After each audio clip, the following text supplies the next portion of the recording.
சுவையான தமிழ் நெஞ்சங்களுக்கு வணக்கம். இன்றைக்கி நம்ம முட்டை காளான் எப்படி செய்கிறதுன்னு பார்க்க போகிறோம். காளான் சுத்தம் பண்ணி வச்சுருக்கோம். காளானை பொடிசாக கட் பண்ணி வச்சுருக்கோம். தக்காளி கட் பண்ணி வச்சுருக்கோம். கொத்தமல்லி கட் பண்ணி வச்சுருக்கோம். ஒரு பச்சை மிளகா, ஒரு பெரிய வெங்காயம் கட் பண்ணி வச்சுருக்கோம். பாத்திரத்தை வச்சு எண்ணெய் ஊற்றுறோம். பொடிசாக நறுக்கி வச்ச வெங்காயத்தை கொட்டுறோம். நல்லா எண்ணெயில் வெங்காயம் வதங்கணும். நல்லா ஒரு பச்சை மிளகா போட்டு வெங்காயம் நல்லா வதங்கணுன்னு ஒரு ஸ்பூன் மிளகாத்தூள் போடுறோம். 1/4 ஸ்பூன் சீரகத்தூள், 1/2 ஸ்பூன் மிளகுத்தூள், 1/2 ஸ்பூன் பிரியாணி தூள், வீட்டில் அரைச்சி வச்ச பிரியாணி மசாலா தூளுங்க. அது நல்லா மசாலையை அதில் பொரிய விடணும். வெங்காயத்தோட மசாலையை நல்லா பொரிய விடணும். பொரிஞ்சோன்னே இஞ்சி பூண்டு பேஸ்ட்டு போடணும் 1 ஸ்பூனு. இஞ்சி பூண்டு பேஸ்ட்டையும் நல்லா அந்த மசாலையோட பொரிய விடணும், பச்சை வாசனை போகிற அளவுக்கு.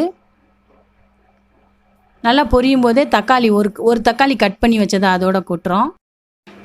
மசாலையோட தக்காளி நல்லா வதங்கணும். தக்காளி மசாலையும் நல்லா கொதித்து எண்ணெய் தனியாக மசாலா தனியாக பிரிஞ்சு வருது. தேவையான அளவு உப்பு போடுறோம். மசாலா நல்லா பொரிஞ்சு வெந்துருச்சு, பச்சை வாசனை போய். இப்போ நம்ம காளானை கொட்டுறோம். மசாலையோட காளானை நல்லா மிக்ஸ் பண்ணி கிளறி விட்றோம். அந்த மசாலா அப்படியே காளானில் போய் நல்லா இஞ்சணும். தண்ணி கொஞ்சம் கூட ஊற்றக்கூடாதுங்க, ஏன்னா காளான்லேயே தண்ணி நிறையா இஞ்சிருக்கும். இப்போ காளானை நல்லா பரட்டி மூடி வைக்கிறோம். காளான் சீக்கிரம் வெந்துடும் பாருங்கள். அதுலேயே தண்ணி எவ்வளோ இருக்குது, நம்ம தண்ணி ஊற்றாமலே எவ்வளோ தண்ணி கிரேவியாட்டம் இருக்குன்னு. தண்ணி நல்லா இஞ்சணும். தண்ணி நல்லா வற்றி வறுவல் மாதிரி வந்துருச்சு காளான். இப்போ கொத்தமல்லி தூவி இறக்குறோம். காளான் வறுவல் ரெடி ஆயிடுச்சு. 3 முட்டையை எடுத்து பாத்திரத்தில் ஊற்றி வச்சுக்கிறோம். தேவையான அளவு உப்பு போட்டுக்கிறோம். நல்லா நுர வர்ற அளவுக்கு முட்டையை அடித்து எடுத்து வச்சுக்கணும். தோசைக்கல் வச்சுக்கிறோம். அதில் எண்ணெயை ஊற்றி வச்சு முட்டையை ஊற்றுறோம். முட்டையை ஊற்றி நல்லா பண்டு மாதிரி வரும். அப்போ லைட்டாக திருப்பி போட்டு உள்பகுதியை பாதியாக வேக வச்சு எடுத்துக்கணும்.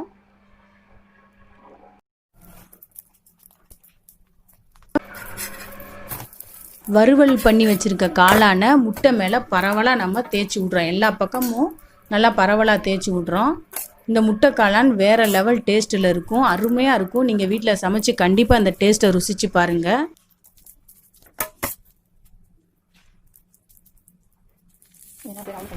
பாருங்கள், காளான் முட்டையில் நல்லா செட் ஆயிருச்சு.